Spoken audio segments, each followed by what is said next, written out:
Hello and welcome to the latest edition of Apt with Money. I'm your host, Luke Madison. This is a series that's designed to help you better use your finances to live the life that you want. And today I am joined by Apt Wealth Partners, Senior Financial Planner and Resident Expat Specialist, John Versace. John, welcome to the show. Good to see you, Luke. Thanks very much. Now, I've given away a little bit of what we're going to talk about today in the title there, and obviously we're talking today about expats, and in particular Aussie expats moving back to Australia. And it's a really interesting times that we live in. Plenty of Australians live and work overseas, and those plans have probably changed pretty abruptly with the COVID-19 pandemic. So it's a challenging time for many, and something where they've had to make some decisions probably pretty quickly around a lot of things, but finances is one of them. And if you've lived overseas for any length of time, you've got a lot of things you've got to consider. It could come down to money, tax implications, superannuation, retirement strategies, these kind of things. So there's lots of different factors and implications for different things that you do around that. And obviously with everything else around moving home, all those other thoughts and worries that you need to think about, finances is one you can try and get right and save yourself a little bit of stress and headache along the way. So I guess starting it off, John, what are the main things people should be thinking about when they're planning coming back to Australia?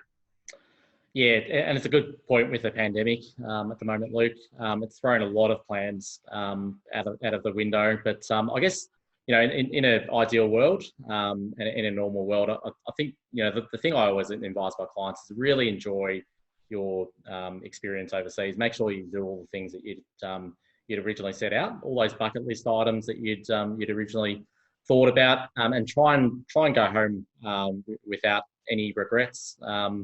You may never get this opportunity to live overseas or work overseas again. So, try and make the most.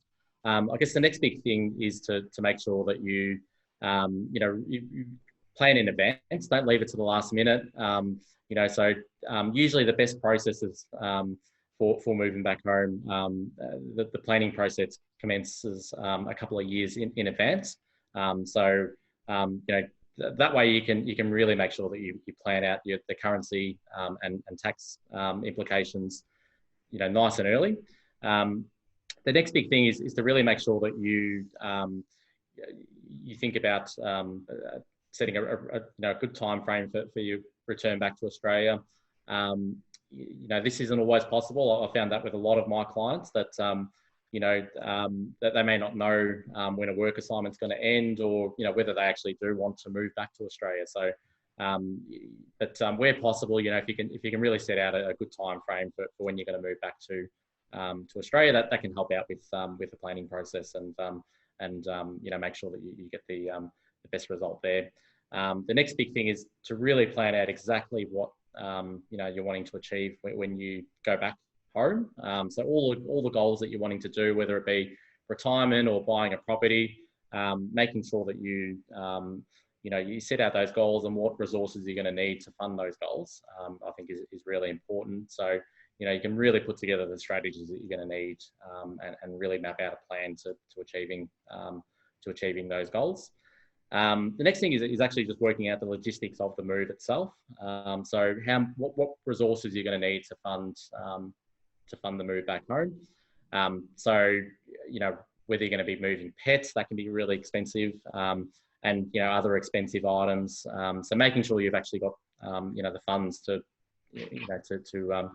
fund the move back home is really important. So you're not dipping into credit cards and personal loans.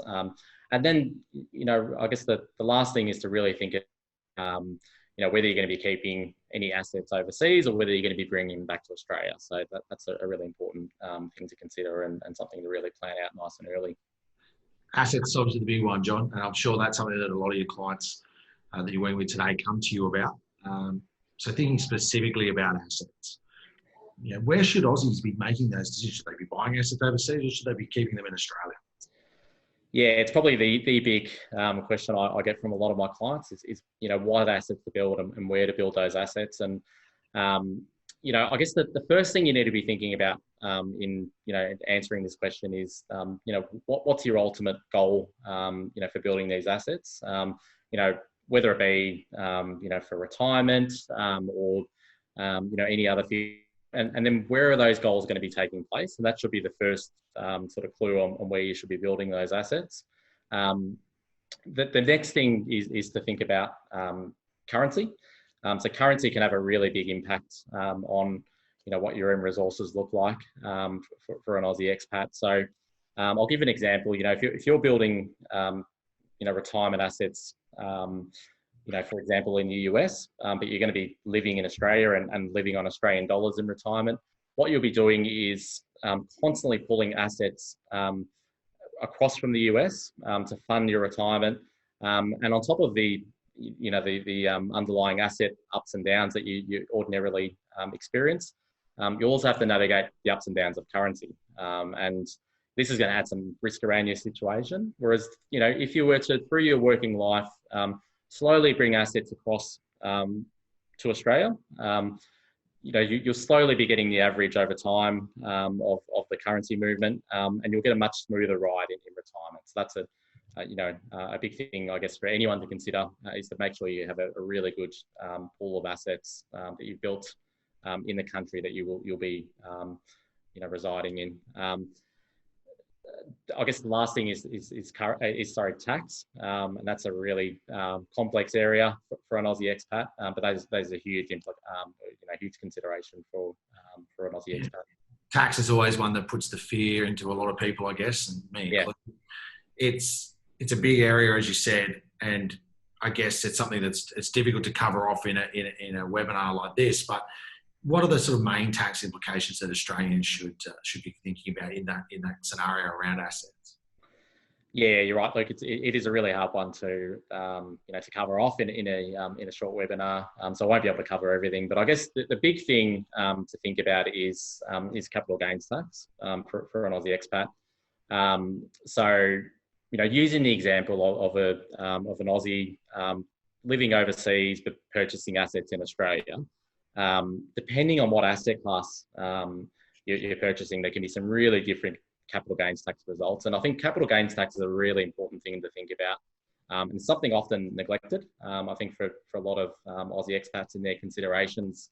But it can make a huge difference on your end return that you get from an investment. So thinking of the two main asset classes that an Aussie investor will invest in, firstly looking at purchasing a property in Australia whilst you're overseas.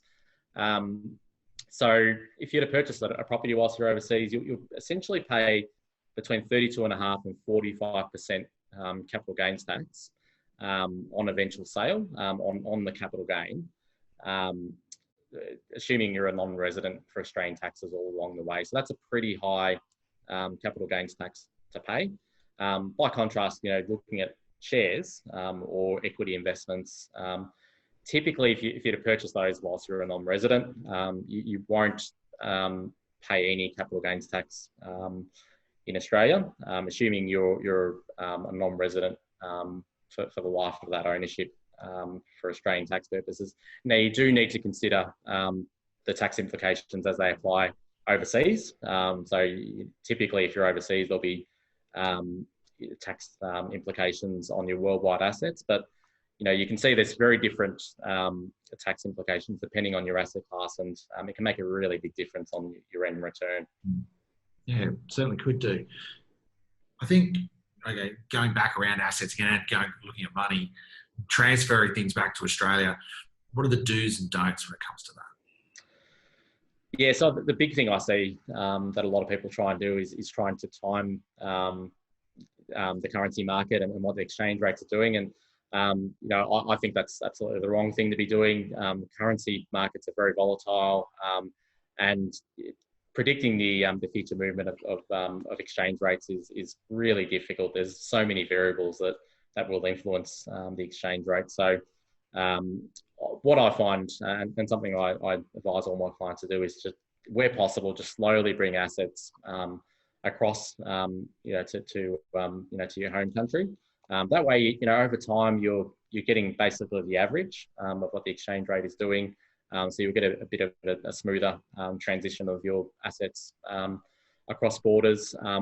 Rather than waiting to the last minute, bringing all your assets across, and you're really at the mercy of what the currency is doing at that particular point in time. if there's an adverse movement in the currency, you can potentially lose a big amount of your capital very quickly.